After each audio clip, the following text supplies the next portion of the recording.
Yo, yo, yo, what is going on, IK fam? Ugh, these technical difficulties. Here we go. Pimpin'. We're good. What's up, everyone? I wanted to make this video today because I had been getting a lot of questions about this, which is essentially people will ask, boss, is it good if there is some PvP in your server early? Is it better if you're just purely development based and you're focusing on just progressing and leveling up? How much PvP really is good? And I wanted to cover this because I know I also get questions, and I'll probably talk about this in a later video, from players who will ask me, how our project is going, how we were able to build things in S8 for the time I was there, how are things going currently in S36, and this will just give me an opportunity to touch on a few things, right? So as always, before we kind of dive into everything, if you enjoy the content, sub to the channel, give us a thumbs up, and of course, hit that notification bell to get updates on when we have new videos coming out. So let me dive in, and then of course, if you guys want to join our Discord channel, link to that in the description down below, along with other official IK resources. So let me explain first, right, why I think it is good, and I also want to give an example too as well. This is something I talked about in my previous video, but I want to dive more into it here. So, let me give you like 3 scenarios, and these are probably going to be more or less the most likely scenarios that every server or kingdom, regardless of what kind of a kingdom builder game you play in, most likely will experience to some degree, just depending on how the map setup is. Immediate examples would be in IK, the map is open, you can go and attack everyone. In Rise of Kingdoms, right, you spawn into one of 6 provinces in Zone 1, so you're limited on being able to attack, who you can. You can't just go everywhere on the map like you can in IK. Now, with that being said, the benefit is that, so let me start off with the first type here. The first type is no PvP, right? No one really attacks anyone, right? You're really able to focus on purely development. When this happens, the one thing that you have to account for is honor, right? Because you have to think about, one, how are we going to really be able to boost our honor levels, ideally to like a count 2 position, because as we talked about before, right, you want to try and have everyone boost the count 2 before SVS comes out, because once you boost the count 1, that's when you start having the degrading effect. So after you push past 5 mil, then it'll require for you to attack and do PvP every day to acquire enough honor to hit the minimum, so you don't go back down to count 2, right? So really, going to count 1 and above, in my opinion, I think is really going to be more for like while you're in SVS, right? Because you're just going to be doing constant PvPing, and that's really going to be kind of your bread and butter moment on getting into a higher count level. So honor farming really is the challenging part there, because players would have to create farm accounts, they would have to create alts, right, and then they would have to go and hit their mains, or their main hit their ults, depending on how they want. Typically what we recommend doing is you want your farm to hit your main, because you can keep attacking gnomes with your main, and you're kind of double dipping in a sense. So that's the recommendation there. Now, again, there are other things, right? I mean, if your kingdom is really pure development, right, then everyone can kind of progress freely, right? And in my opinion, I still think that is the ideal state that service can be in if you're really preparing for server or even AVA, because your players are going to be, right, able to progress their accounts and hit higher levels, arguably faster than they might be able to farm honor to an extent. So again, I still think that is the ideal state to be in for most. Now, the second option would be being in a server with a little bit of PvP. This is where you might have, a few, anywhere from maybe 1 to a couple alliances that are maybe attacking, or maybe it's just a group of players that are going around and attacking, right? This state of a kingdom or a server is actually similar to what S36, and I'll use S36 as an example for this one, because we are kind of in that situation right now where we had where it started out where it was just a few players that started initially going around and attacking people, right? Our goal and objective in S36 for this kind of light PvP example, for the second one out of 3, is that we basically banded together, if you will, the majority of players and alliances in the server, right? So day one, we reached out to all the alliances, or I would say like the top 30 alliances we reached out to, and we started getting everyone into our Discord by promoting it, letting people know kind of what our plan is. We sent kind of an overview idea of what our project's goals were, and for the most part, the majority of people were really on board for that. I mean, we've already got, I want to say maybe 200 people already just in the past almost 2 weeks that have joined the Discord from S36, if not more. I'd have to look at the current numbers. But there's a lot of people that are joining compared to the last project I was in where barely anyone joined the Discord from the server. So I think the amount of prep that we've done so far for the S36 project has really kind of paid its dividends, especially with being just a little more organized and efficient in other areas. But we ended up having a few people that started doing PvP, and thankfully we had put together kind of a rapid response team already initially, and we have a PvP Chords channel on our Discord as well, so we have kind of an open and kind of a gated room as well where we basically post PvP Chords for the top players. And I mean, there's people that do nothing but just watch these guys all day long and posting chords 24/7 like 7-Eleven. It is a beautiful sight to see and to watch. And I'm sure for those who watched my video previously on us doing our kind of counter siege some of the PvP city tactics, right, you can see that, we have a very well fine-tuned group, right? I mean, and that was a small showing, even though we had about, 10 to maybe 12 players that showed up there, along with like the 7 or 8 we had in voices for a late evening kind of impromptu siege or op, if you will.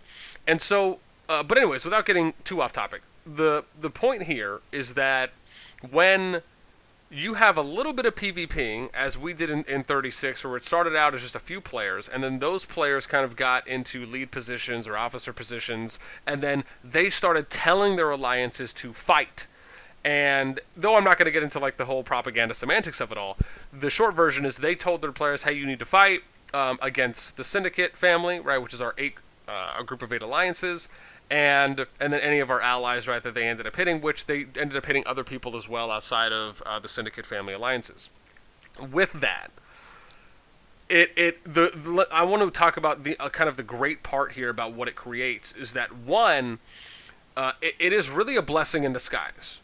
Because, and I talked about this in my last video as well, is that it's good when you can also have a little bit of PvP, because not only are you able to still farm, right? Think about like now you can kind of triple dip, right? Or like do a pure double dip, where not only can you go and do PvP with your main account, and you can start boosting honor that way and resources, but you can just keep hitting your main with your farm as well. And you still kind of get the best of both worlds, right? And then you're also attacking players to, try and hopefully over time, right, allow for them to lose their motivation, their will to keep going, and then, right, they'll either just join the group or, leave the server or stop playing their account, right? So either scenario is good. Now, in our situation, as I was saying, right, we still have kind of a dedicated small group of players. It started out as like 3 alliances that were going, and then it dropped to 2. And then you ended up having one of the 2 alliances kind of merge into another. So, one of the 3 merge into another. And that's why you kind of got, now it's really just 2 alliances. But even more so, it's really just a small group of people, between 8 and 12, that are really kind of just going around and doing any form of like low to high level of consistency PvP attacks. So the numbers have dwindled a lot. And that is because players do not want to constantly do PvP. It's a testament to the amount of engagement that you're just not going to get when all you do is tell people to go out and fight.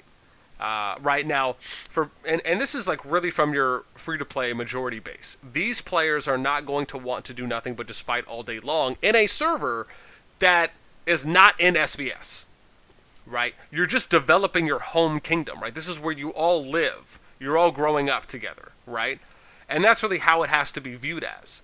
Right, and keep in mind, and we'll talk about like kingdom management and other stuff later, but essentially, I do like where we're at now because it gives our players another additional common goal to rally behind and fight with everyone in, and I really think at the end of the day, it's only making us stronger.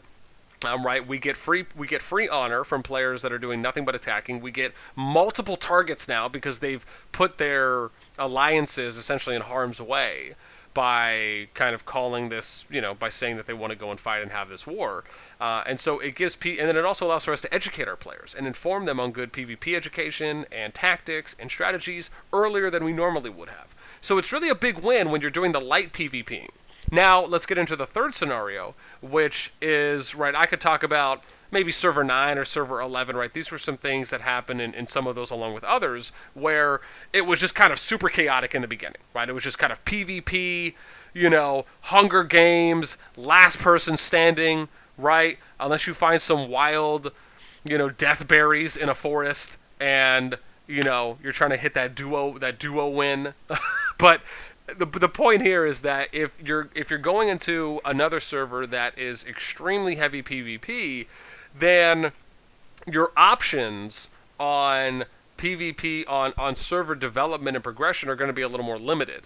If the server kind of is in a constant civil war with a lot of alliances, then at that point, right, it's really kind of survival of the fittest, so to speak, and who's going to kind of come out on top, especially if there's no structure or higher management. And it makes it a little more difficult when you're looking to kind of farm that honor. Well, first off, you'll probably be able to do a lot. And actually, really, I probably should have referenced server 5. That's probably really the best server to really reference because that's all they do there is fight. And don't get me wrong, they've lost players and lost activity because of that, right? There's a lot less players fighting now, but they still have a dedicated group of 2 alliances, maybe about half to 2/3, maybe up to 3/4 of the players there in the 2 alliances that just do nothing but fight each other all day long and city swap. So in that regards, you have the benefit of getting a lot of PvP, a lot of honor built up, but at the same time, you lose a lot of activity in your server because people do not want to be in a server where they can be hit at any point in time anywhere. At least in a server like ours in S36, right, we have a team set up that is watching these players all the time. We have blacklist alliance group channels that are set up in every alliance. So if they go out and they try and hit other alliances, right, we have a pretty quick response time. And we've been able to assist numerous times for alliances that are outside of our family and for ones that are within our family, because we're really focused, as we've always talked about, is nurturing and helping everyone and supporting every active alliance that wants to contribute to the server in any and every way we can, right? So we have no problem going out there and fighting for the little guy, right? So those are kind of your 3 different scenarios, right? It's you have the server where that is just pure development, really no fighting, no kind of civil war at all. Then you have the light PvP, then you have just the constant civil war servers that are going on, and me just kind of talking about some of the pros and cons that you may find depending on the server that you're playing in.